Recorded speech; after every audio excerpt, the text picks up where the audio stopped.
उत्तर प्रदेश शिक्षक पात्रता परीक्षा वस्तुनिष्ठ सीरीज। ये सीरीज उन कैंडिडेट्स के लिए है जो उत्तर प्रदेश शिक्षक पात्रता परीक्षा में शामिल हो रहे हैं। इस सीरीज में हम रोजाना यूपी टेट की परीक्षा में पूछे जाने वाले प्रश्नों के समतुल्य 20 प्रश्नों की प्रैक्टिस करेंगे। यूपी टेट से संबंधित प्रश्नों का संपूर्ण संकलन प्रभात प्रकाशन की पुस्तकों में दिया गया है। ये पुस्तक NCERT, SCERT एवं उत्तर प्रदेश बेसिक शिक्षा परिषद के दिशा निर्देशों पर आधारित है, जिसे आप Amazon या फ्लिपकार्ट से भी खरीद सकते हैं, जिसका लिंक डिस्क्रिप्शन में दिया गया है। और आइए अब शुरू करते हैं एपिसोड नंबर 27। क्वेश्चन नंबर 1, छात्रों द्वारा रटना कम करने के लिए निम्न में से सर्वोत्तम उपाय है। ऑप्शन ए, मूल्यांकन विधि में परिवर्तन करना। बी, शिक्षण विधि में परिवर्तन करना। सी, सृजनात्मकता को बढ़ावा देना। डी, पाठ्य सामग्री क्रियाओं को बढ़ावा देना। सही जवाब होगा ऑप्शन बी। क्वेश्चन नंबर 2, स्वानुभव द्वारा अर्जित ज्ञान ही सर्वोत्तम होता है। इस विचार से आप ऑप्शन ए, पूर्ण सहमत हैं। बी, आंशिक रूप से सहमत हैं। सी, सामान्य रूप से सहमत हैं। डी, असहमत हैं। सही जवाब है ऑप्शन ए। क्वेश्चन नंबर 3, यदि कक्षा के सभी छात्र कक्षा में न पढ़ने का आग्रह करें तो अध्यापक को चाहिए कि वो ऑप्शन ए, पढ़ाना बंद कर दे। बी, पढ़ने का आग्रह करे। सी, रुचिकर ढंग से सुनने सुनाने का कार्य करे। डी, प्रधानाचार्य को कक्षा में बुला लाए। और इसका सही जवाब होगा ऑप्शन सी। क्वेश्चन नंबर 4, कक्षा 6 से लेकर 10 तक की शिक्षा कहलाती है। ए, उच्चतर माध्यमिक शिक्षा। बी, माध्यमिक शिक्षा। सी, उच्च प्राथमिक शिक्षा। डी, उपर्युक्त में से कोई नहीं।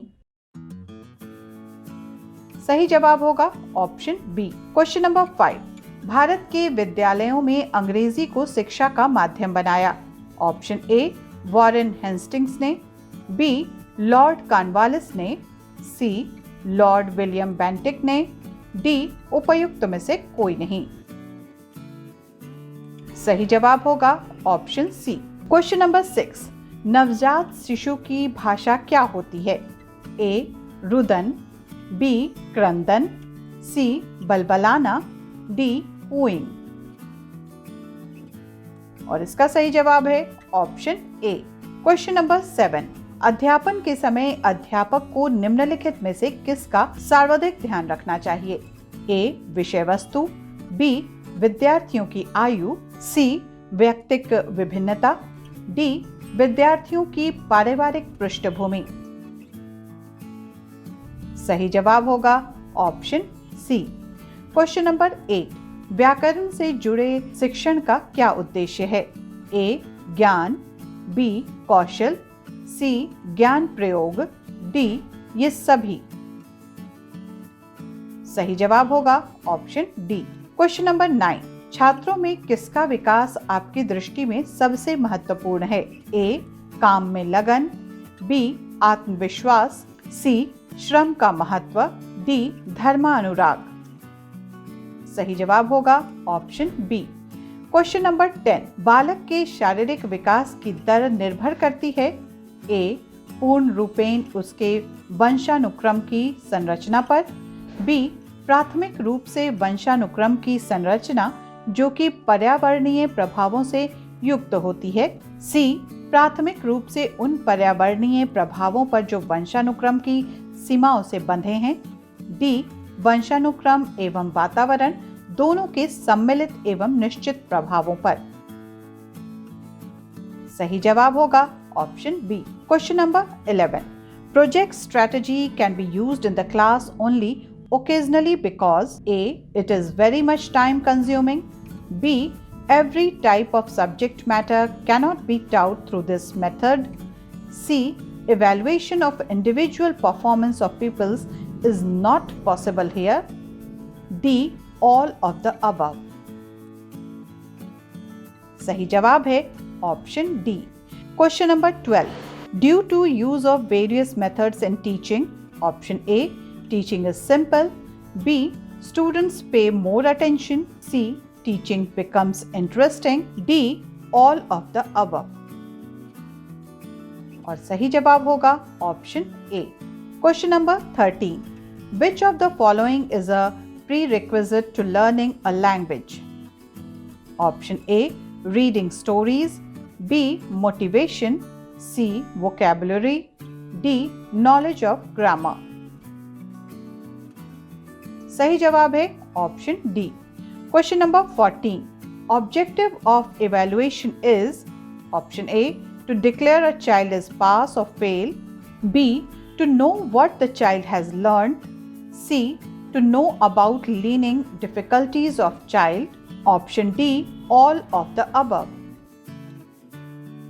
और सही जवाब होगा option D. Which one of the following is an example of a fine motor skill? Option A, running, B, watching, C, writing, D, climbing. सही जवाब होगा option C. Question number 16, NITI Aayog का अध्यक्ष कौन होता है? ए, प्रधानमंत्री, बी, वित्त मंत्री, सी, उपराष्ट्रपति, डी, रिजर्व बैंक का गवर्नर। सही जवाब होगा ऑप्शन ए। क्वेश्चन नंबर 17, राष्ट्रपति राष्ट्रीय आपातकाल की उद्घोषणा निम्न में से किन स्थितियों में कर सकता है? ए, युद्ध, बी, बाह्य आक्रमण, सी, सशस्त्र विद्रोह, डी, ये सभी। और सही जवाब है ऑप्शन डी। क्वेश्चन नंबर 18, भाषा के आधार पर गठित भारत का पहला राज्य है? Option A, Assam, B, Kerala, C, Andhra Pradesh, D, Paschim Bangal. और सही जवाब होगा ऑप्शन सी।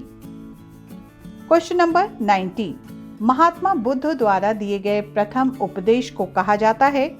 ए, महापरिनिर्वाण, बी, महाभिनिष्क्रमण, सी, धर्म चक्र प्रवर्तन, डी, ये सभी। और सही जवाब है ऑप्शन सी। क्वेश्चन नंबर 20, जो कि इस सेट का भी आखिरी क्वेश्चन है, चीनी यात्री फाहियान किसके शासनकाल में आया था? ए, चंद्रगुप्त विक्रमादित्य, बी, समुद्रगुप्त, सी, हर्षवर्धन, डी, चंद्रगुप्त मौर्य।